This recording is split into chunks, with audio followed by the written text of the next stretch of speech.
పుత్రుల జీవితమే ఇప్పుడు నా జీవితం తండ్రి. తమ పిల్లల చిరునవ్వు కోసం తల్లిదండ్రులు తమ ప్రాణాన్నైనా త్యాగం చేస్తూ ఉంటారు.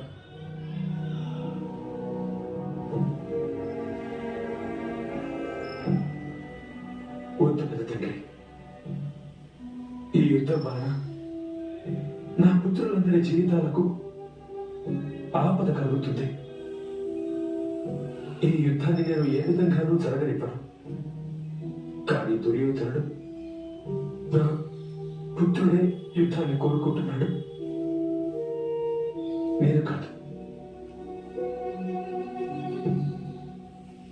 ఏ నిర్ణయం తీసుకోవాలి పెద్ద తండ్రి?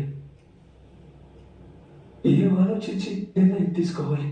మీకు మీరుగా ఎన్నడూ మీ జీవితంలో ఏ నిర్ణయమూ తీసుకోలేదు మహారాజా. ఎలాగంటే గాలిలో ఎగురుతున్న వస్త్రం గాలి నిర్ణయించిన విధంగా తన దిశను మార్చుకుంటుంది. మీరు మీ జీవితాన్ని ఈ విధంగానే గడుపుతూ వచ్చారు. ఇక చివరికి ఆ వస్త్రం ముళ్ళ పొదలో చిక్కుకుని దారాలు దారాలుగా చీలిపోతుంది. ఇది అందరికీ తెలిసిందే మహారాజా.